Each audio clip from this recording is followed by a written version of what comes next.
Assalamualaikum warahmatullahi wabarakatuh. Perkenalkan, nama saya Binti Aprilia dengan NPM 2140704033 dari program studi S1 Kebidanan Fakultas Ilmu Kesehatan Universitas Borneo Tarakan. Di sini saya akan menjelaskan materi mengenai adaptasi psikologi pada ibu nifas.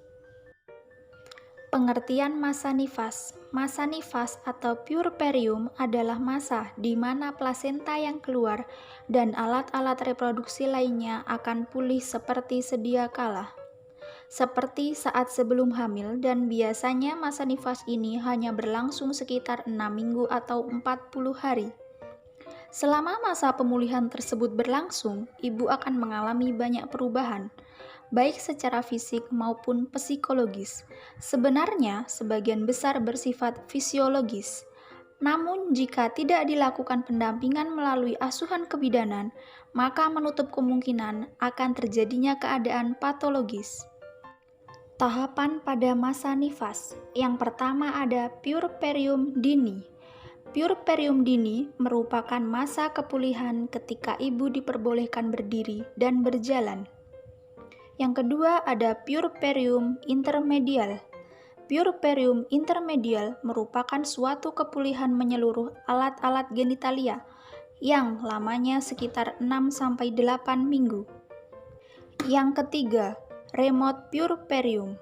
Remote puerperium merupakan masa yang diperlukan untuk pulih dan sehat sempurna, terutama bila selama hamil atau waktu persalinan ibu mempunyai komplikasi. Proses adaptasi psikologi masa nifas. Proses adaptasi psikologi pada seorang ibu sudah dimulai sejak ia hamil. Wanita hamil akan mengalami perubahan psikologis yang nyata sehingga memerlukan adaptasi. Perubahan mood seperti sering menangis dan sering sedih atau cepat berubah menjadi senang merupakan manifestasi dari emosi yang labil. Pada masa nifas, wanita banyak mengalami perubahan selain fisik, yaitu wanita meningkat emosinya. Pada masa ini, wanita mengalami transisi menjadi orang tua. Poin pertama, fase-fase yang dilalui oleh ibu postpartum. Nomor 1, taking in, di mana periode ketergantungan yang berlangsung dari hari pertama sampai hari kedua setelah melahirkan. Fokus perhatian ibu terutama pada dirinya sendiri. Pengalaman proses persalinan akan berulang kali diceritakannya. Kelelahan membuat ibu mudah tersinggung. Ibu cenderung lebih pasif terhadap lingkungannya. Kedua, ada taking hold. Periode ini berlangsung pada hari kedua sampai hari keempat postpartum. Ibu berkonsentrasi pada pengontrolan fungsi tubuhnya. Ibu berusaha keras untuk menguasai keterampilan perawatan bayinya. Ibu menjadi perhatian pada kemampuannya menjadi orang tua. Ketiga, ada letting go. Terjadi setelah ibu pulang ke rumah. Ibu mengambil tanggung jawab penuh terhadap perawatan bayi. Dan pada periode ini biasanya terjadi depresi postpartum. Konsep perubahan psikologi pada masa nifas. Yang pertama ada perubahan peran. Menjadi orang tua setelah kelahiran anak. Sebenarnya suami dan istri sudah mengalami perubahan peran mereka sejak masa kehamilan.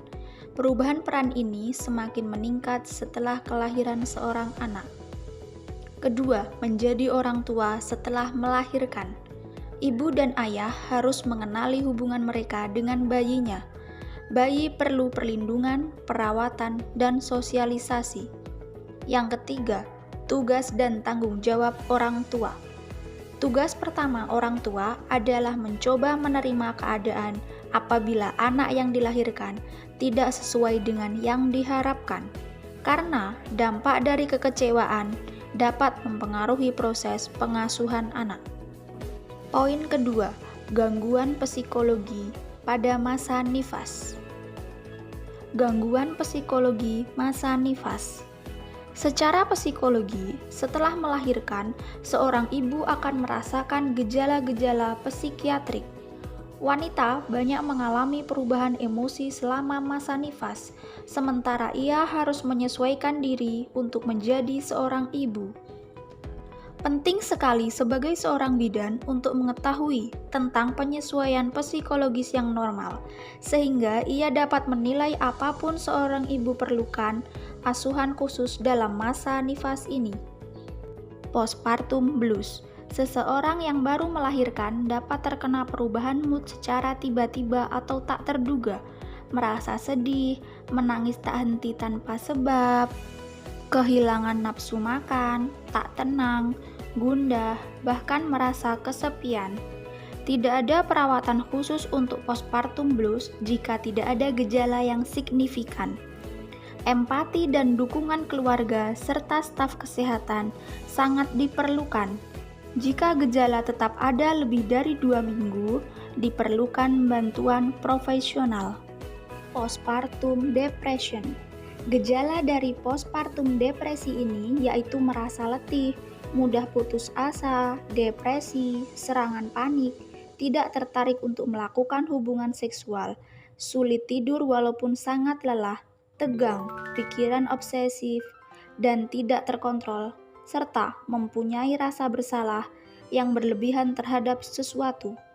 Postpartum depression ini dapat terjadi kapanpun di dalam jangka waktu 1 tahun setelah melahirkan. Postpartum depression memerlukan perawatan dokter melalui konsultasi, support, dan pengobatan. Postpartum psikosis. Postpartum psikosis merupakan keadaan di mana wanita mengalami tekanan jiwa yang sangat hebat yang bisa menetap sampai setahun. Gangguan kejiwaan ini juga bisa selalu kambuh setiap pasca melahirkan. Gejalanya adalah penderita sering berhayal, berhalusinasi, dan bingung hingga muncul pikiran ingin melukai bayinya dan dirinya sendiri, tanpa menyadari bahwa pikiran-pikiran itu sungguh tidak masuk akal. Poin ketiga, postpartum blues. Postpartum blues sendiri sudah dikenal sejak lama. Savage pada tahun 1875 telah menulis referensi di literatur kedokteran mengenai suatu keadaan disforia ringan pasca persalinan yang biasa disebut sebagai milk river karena gejala disforia tersebut muncul bersamaan dengan laktasi.